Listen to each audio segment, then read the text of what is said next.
Lep pozdrav vsem skupaj, ponovno smo skupaj. In v začetku bi najprej potrdili zapisnik od prejšnjega tedna. Zdaj, če ima na Zoomu kdo kaj zapovedati, pa tukaj nič, v redu. Potem smatramo, da je to potrjeno za zadnjič.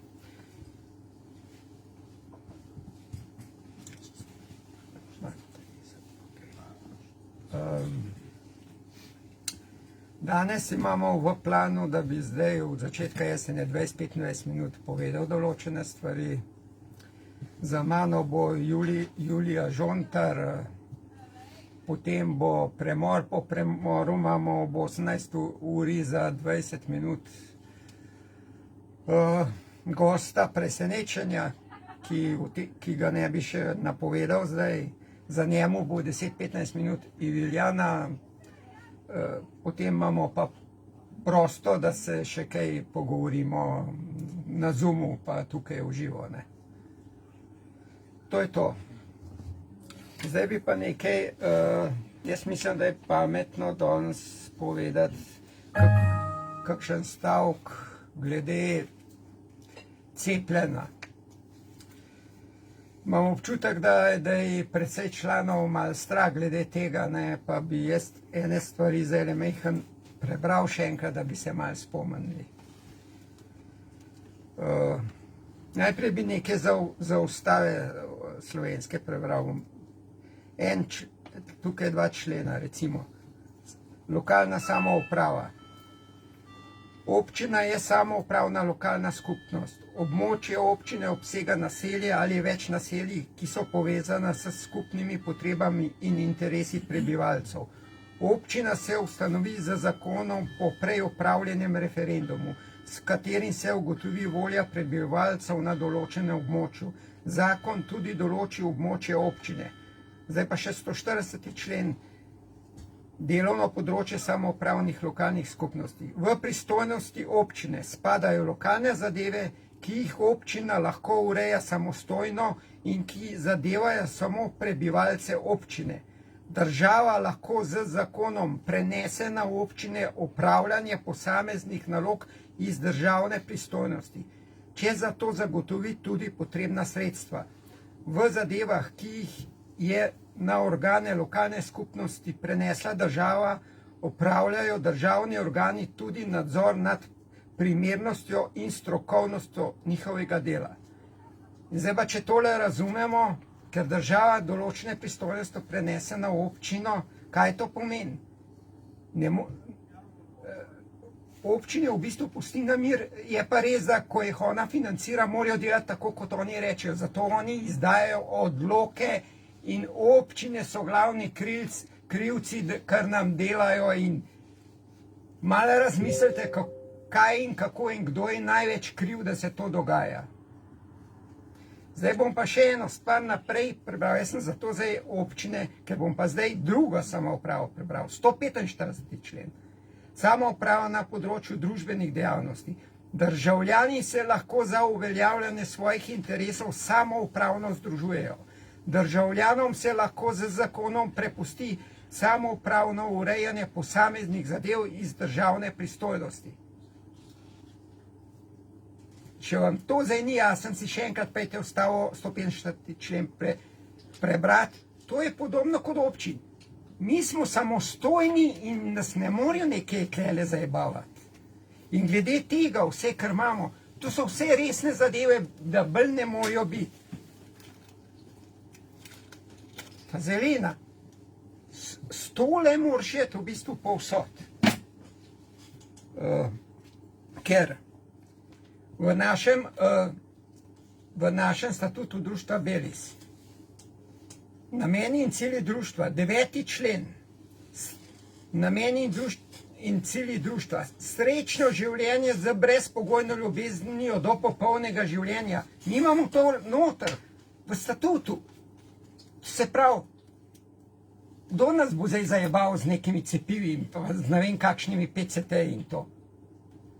Počasi se bo treba mečkan odločiti, ali bomo še toliko pasivni, ali bomo kaj mehko bolj resno začeli določene stvari delati, pa da se dogaja. Verjamem, da tisti, ki ste na Zoomu, vas večina dojema situacijo, kakšna je. Žal sem pa, moram povedati, razočaran, ker 5300 nas je, poslano je vsem, zdaj zakaj nekateri ne dobijo, ne vem, 1000 jih recimo odpre, ali jim je dostavljen, potem pa še koliko jih odpre, zdaj le vas je 42 gor, čez pol ure vas bo recimo 50, 60. V situaciji, ko smo 2 minute, čez 4 bi se mogli tepst, kdo bo izpadel ven, da se naslednji not pojavil. Takšna je situacija, pa očitno se tega ne razume. Dokler se to ne razume, ne moramo mi kriviti cepljene in ne vem kjere, kaj so nam grožnja. Oni nam niso nobena grožnja. Grožnja smo mi, sami sebi. To je to. Če se bomo pustili, ko se pa namo pustili, bo pa drugače. Zdaj bi pa glede cepljena. Tukaj gor je QR koda. Samo poskenira se, ti točen da ven resolucija Sveta Evropa 2361, člen 731 in člen 732. In to točen tukaj piše. 731. Zagotavljanje obveščenosti državljanov, da cepljenje ni obvezno in da se na nikogar ne pritiska, ne priseljuje politično, socialno ali kako drugače, da se cepi. Če tega ne želi narediti sam. 732. Zagotoviti, da nihče ne bo diskriminiran, ker ni bil cepljen zaradi možnih tveganj za zdravje ali ker noče biti cepljen. Svet Evrope je vodilna svetovna organizacija za človekove pravice, ki je organ upravljanja Evropskega sodišča za človekove pravice. Kot se verjetno zavedate, je Svet Evrope drugačen in ločen od Evropske unije. Velika Britanija in Irska sta pogodbenici Sveta Evrope in Evropska sodišča za človekove pravice. To je odlična novica za ljudi, ki jih skrbi obvezno cepljenje ali diskriminacija glede statusa cepljenja. To ste vse dobili. Če ste si prebrali, ni potrebno imeti tega straha, kot ga nekateri imajo. Pa ko se bo še kakšen zbudil zraven, da nas bo več aktivnih, bo pa vse enostavno. Ok, zdaj bi pa nekaj povedal glede situacije, kaj lahko sami naredimo, recimo, da bomo lažji, če že do zdaj nismo, da bi saj za v bodoče poskrbeli, da bomo lažje to situacijo prebrodili. In se zdaj le moramo vprašati, ali smo sposobni prevzeti odgovornost za svoje zdravje. Ker to nam je, trenutno nam je to in za v bodoče edina stvar, ki nas more skrbeti. Kaj nam zdaj obljubljajo? Kazen za necepljenje ali pa doplačilo stroškov zdravljenja v bolnici, če boš za COVID zbolel. Ma jaz to danes podpišem, sploh nočem, da me odpirajo v bolnicama, ni variante. Jaz, če sam nisem sposoben preživeti en blesov COVID, ki ga v bistvu sploh ni, ampak je samo razpad imunskega sistema, ki ga že skoraj 2 leti na nam izvajajo, pa je vse, če me ni. In točen tisti umirajo v bistvu, ki tega ne razumejo in prelagajo odgovornost na druge. Ne vem, zakaj bi to prelagal. Razen če si toliko slaboten, da ne moraš sebi zaupati. Pa rajš vsakmu drugemu zaupaš, pa vsega krivga delaš, v resnici pa pri sebi nič ne narediš. Gremo zdaj to. Kaj bi se zgodilo, če bi prenehali jesti sladkor za 30 dni? Pri tem mislim na vso hrano, ki vsebuje tako vidni kot skriti sladkor. Torej vse, kar ima kalorije in ima okus po sladkem. To je sladkor, med, razni sirupi, agavin, rižev, visoko fruktozni sirup iz koruze, ki je sigurno gensko modificirana, ko delajo iz sirup iz koruze. Potem se je potrebno izogibati tudi hrani z vsebnostjo polisaharidov, ki jih najdemo v kruhu, krompirju, koruzi in tako naprej. Tu sicer ni prisotna fruktoza, pač pa se škrob v nekaj minutah spremeni v glukozo in začne zviševati naš krvni sladkor. Torej ni prav velike razlike med pravim sladkorjem in hrano, kot je kruh, krompir in ostalo. Za nestabilno delovanje našega krvnega sladkorja. Sedaj se moramo vprašati, kaj se dogaja z našimi možgani, ki so največji porabnik sladkorja. Zelo enostavno si v misli pripeljemo potrebe po sladkem, ki se jim težko upremo. Čeprav si s tem delamo veliko škodo na našem zdravju. In kaj se bo dogajalo, če se odločimo za spremembo in prenehamo s samouničevanjem našega zdravja? Prvo, kot začetek vsega moramo biti pripravljeni, da bo v začetku nekaj dni zelo hudo. Telo je navajeno na sladkor in ogljikove hidrate kot hrano za delovanje naših možganov. Ko se bo ustavila dobava le te hrane v telo, bo to alarm. Ker telo ne bo vedelo, kaj se dogaja, navajeno je na prepovedane priboljške, ki so nam v zadnjih 100 letih ponujani preko medijev, ko pa se tam pojavi še znana oseba, ki so ji predtem mastno napolnili denarnico, je rešitev kot na dlani. To je to. Nujno potrebujem to hrano, glede na dodatke, ki jih s to hrano konzumiramo, pa praktično postanemo odvisniki te hrane. Pa gremo nazaj na rešitev le tega. Ogljikovi hidrati nam trenutno zvišujejo raven sladkorja v krvi.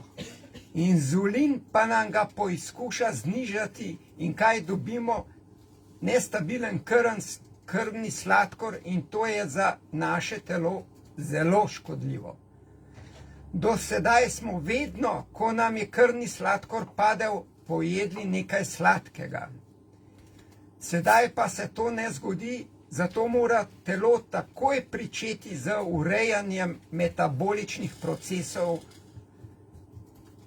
Kriza, ki pri tem nastopi, traja nekaj dni, da se telo prilagodi, od kje sedaj dobiti energijo za delovanje. V tem času se bo znižal tudi inzulin. Takrat bo telo povečalo količino encimov za izgorevanje maščob. In tako si telo prične proizvajati energijo na nov način.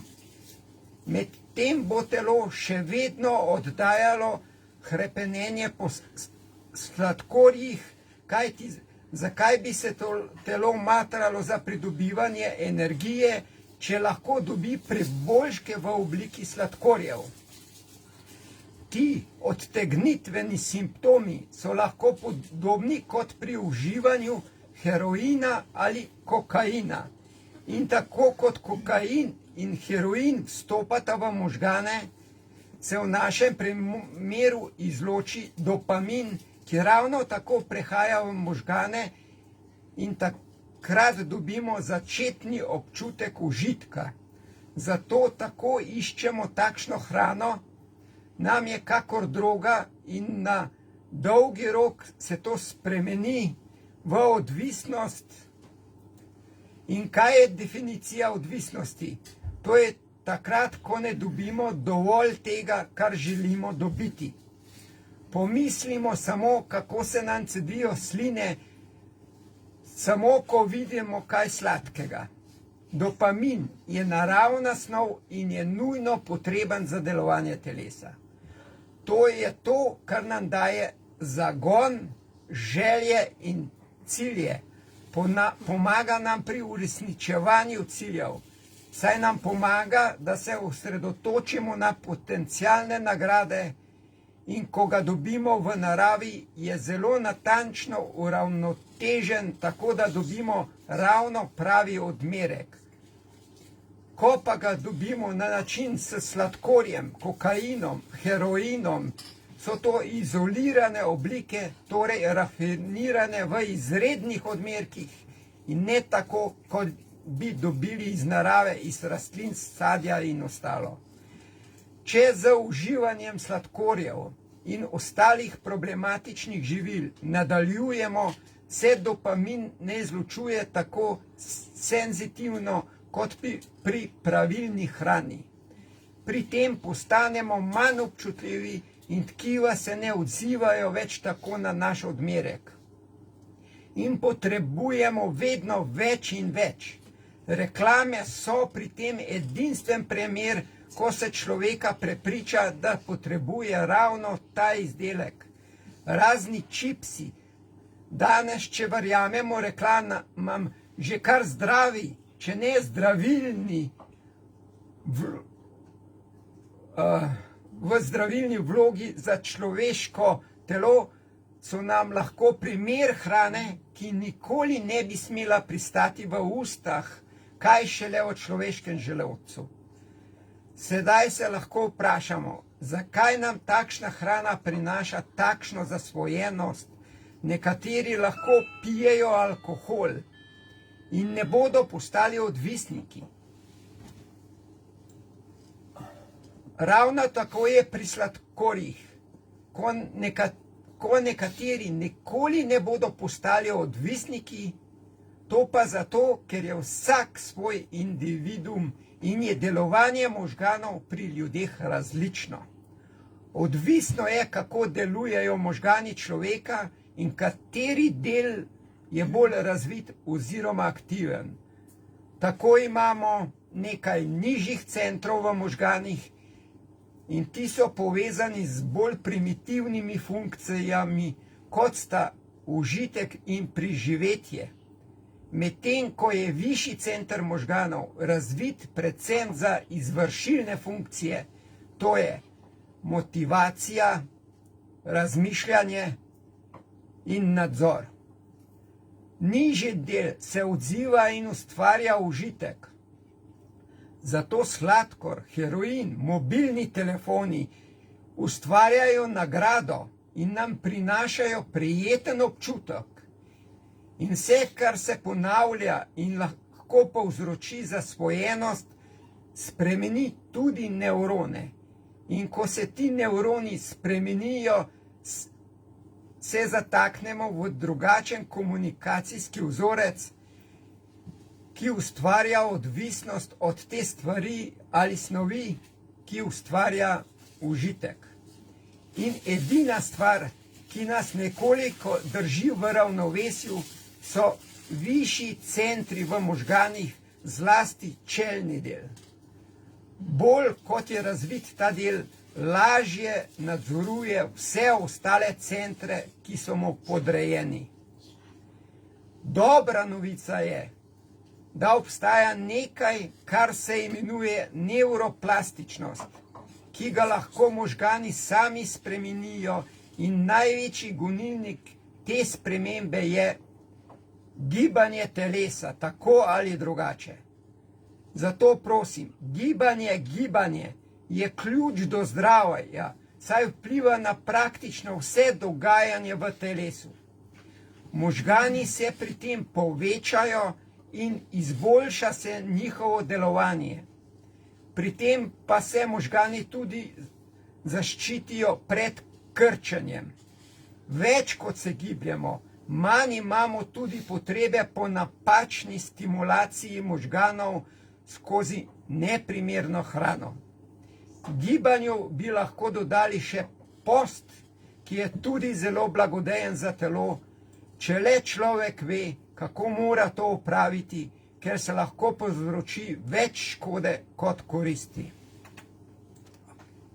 Ko pogledamo cel sklop, vidimo, da pri gibanju sploh ne gre samo za kurjenje kalorij. V ozadju se dogajajo še mnogo bolj pomembne funkcije, ki nam izboljšujejo naše zdravje, pri tem pa se nam avtomatsko zmanjša potreba po vnosu sladkarij in ostalih dobrot današnjega časa. Sedaj tudi že lahko razumemo, zakaj se je tako težko odvaditi vseh naših zasvojenosti, ker je to večplastni problem. Toda, če preživimo prvih nekaj dni, se nam odpre čisto nov pogled na življenje. Pojavi se nam manj hrepenenja po tej hrani, počasi se prične stabilizirati krvni sladkor v našem telesu in pričela se bo poraba maščob v telesu. Obenem pa človek nima več takšne potrebe po hrani, kar je posledica stabilnega krvnega sladkorja, ker ne prihaja več do nihanj le tega. V naslednjih dneh se nam prične zmanjševati tudi inzulin. Inzulin je skladiščni hormon, ki zavira maščobo, zato z manj inzulina lahko dostopamo do maščobe. Torej, z manj inzulina bomo skurili določeno maščobo, kar telesu samo koristi. Določene izboljšave se pokažejo tudi v razpoloženju. Manje depresije in tesnobe. Duševno stanje se krepko popravi. Človek je lahko bolj osredotočen, naredi lahko več. Vzrok za vse to pa je uravnotežen krvni sladkor, ki mora biti v telesu čim bolj nadzorovan zaradi možganov, ki so največji porabnik le tega. Nizek ali visok krvni sladkor lahko pripelje do kome, zato imajo možgani tako radi strogo nadzorovan tlak krvnega sladkorja. Ker nam zaradi prehrane brez glukoze prične primanjkovati hrane za možgane, se pričnejo proizvajati ketoni, ki so alternativna hrana možganom, in ne samo to, celo telo ima več energije. Zaradi stabilnega krvnega sladkorja, porabljanja maščob se v telesu prične popravljati tudi presnovni del, ki je motor v človeku. Zanimivo je tudi, da se nam okus spremeni in postane bolj občutljiv. Možgani se enostavno preusmerijo v drugačno dojemanje hrane.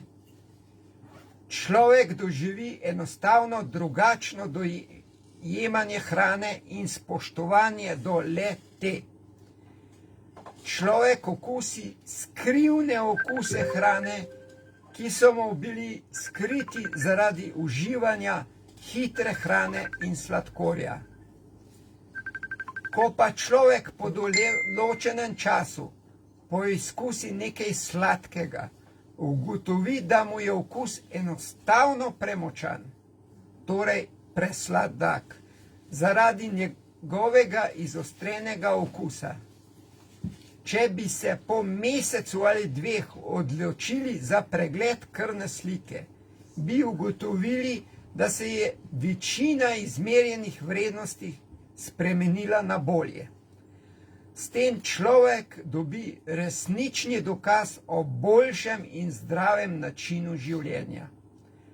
Torej, v samo 30 dneh izogibanja vseh sladkorjev si človek lahko spremeni svojo zdravstveno sliko za prihodnost, in če smo zdržali teh 30 dni, bi to potem morali vzdrževati naprej za primer pravih gverilskih napadov na naše zdravje. Po določenem času, ko prenehamo hraniti jetra s fruktozo, se nam tudi jetra pričnejo čistiti. Posledično se nam zmanjša tudi sladkorna tip 2. Zmanjša se tudi možnost odpovedi ledvic. Manj možnosti imamo tudi za možgansko kap ter za pojav demence. Zmanjša se tudi možnost za nastanek raka. Torej, imunska odpornost se nam dvigne na višji nivo. Pa sedaj poglejmo, kako je vse skupaj povezano z njihovim fantomskim virusom COVID-19, ki je, kot vsi vemo, projekt počasne depopulacije, in to ne preko virusa, temveč preko učinkov, ki jih ljudje kot rešitev tako brezskrbno sprejemajo. In zakaj nekateri ljudje lažje prebolijo, drugi težje in nekateri celo umrejo. Glede smrti tudi vemo, da jih praktično skoraj ni. Z veseljem pa jih pripišejo COVID-u, čeprav je človek imel že pridružene bolezni, ki pa v danem momentu sploh niso pomembne, čeprav se v telesu kuhajo že leta in leta, je na koncu pomemben samo COVID, da v večkrat napačni obravnavi ter prepovedanih zdravilih, ki imajo dobre učinke za zdravljenje COVID-a in imajo nizko ceno, raje ne govorimo. Bistvo dobre imunske obrambe predvsem tem pa je v človeškem telesu, ki je človeku že pred rojstvom dano brezmadežno. Potem pa si sam kroji usodo in svoje zdravstvene preizkušnje v svojem življenju. Da se razumemo, zdravje se prične še preden se sploh rodimo. Ko duša izbere starše, si očitno želi lepe ali težke preizkušnje v svojem življenju. Torej, dragi starši, naj vas spomnim, vaši otroci bi si želeli zdravega življenja, nekateri pa jim v veri odrešitve ponujate, oziroma nekateri celo silite praktično v samo evtanazijo otrok. Verjamem, da se praktično vsi tega sploh ne zavedate, zato prosim, naj se vam odprejo obzorja in spreglejte, da zunaj ne preži nikakršna nevarnost, kot jo prikazujejo mediji. Vi sami ste si največja nevarnost, ker so vas prepričali v scenarij, ki so ga pripravljali več 10 let. Danes, ko je vse digitalno, pa je to možno uresničiti. Pa se vrnimo nazaj k današnji temi. Ljudje s težjimi presnovnimi problemi imajo lahko pri COVID-u tudi do 15% smrtnost. Ostali z dokaj normalnim presnovnim sistemom pa manj kot 0,1%. Torej, sami si popolnoma kreiramo svoje zdravje in seveda usodo in končno na vseh področjih sprejmimo odgovornost za to in ni potrebe, da vse prenašamo na druge. Znanstveniki vedo, zdravniki vedo, mediji vedo, vsi vedo, kako moramo to in ono. To seveda ni res. Oni najbolj vedo, kako sebi napolniti denarnico, pa pustimo izjeme, ki so izvzete pri tem. Pa si sedaj resno oglejmo našo situacijo glede zdravja in kako nam je vse to skrb. In make them all speak.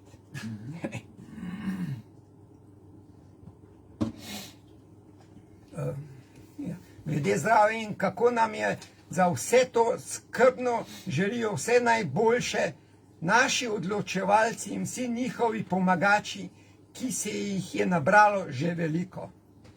Najprej novica. Virus, smrtno nevaren, ostani doma. Nič v službo. Prekinjene imamo socialne stike. Pri tem v glavi polno skrbi o zdravju, življenju, službi. Zaradi skrbi nimamo več takšnega veselja do življenja. Postajamo zaskrbljeni in tesnobni. Pred epidemijo je bila stopnja depresije 17%. Sedaj je narasla že na 40%. In zaradi depresije smo v šoku in iščemo zdravilo, in to je sladkor. V teh primerih je velikokrat prisotna misel, če je že zunaj vse čudno, bom pa vsaj dobro jedel. Ne zdravo, bom pa dobro jedel. Ali pa za teh nekaj petkov pa res ni pomembno, kaj bom jedel. Vse, kar mi paše in kjer imamo omejeno gibanje, smo na točki, ko se nam lahko hitro določi COVID pozitivno. In če je človek še potem nespameten, ter želi preložiti odgovornost na druge, se hitro znajde v bolnici. Ker postanemo depresivni, tudi nimamo več toliko motivacije za gibanje, možgani so manj aktivni in postajamo še bolj depresivni, konzumiramo še več sladkorjev, se še manj gibamo,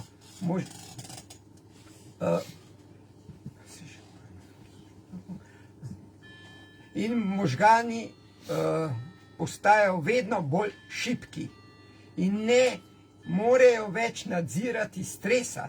Stres postaja nenadzorovan, s tem pa slabimo naš imunski sistem.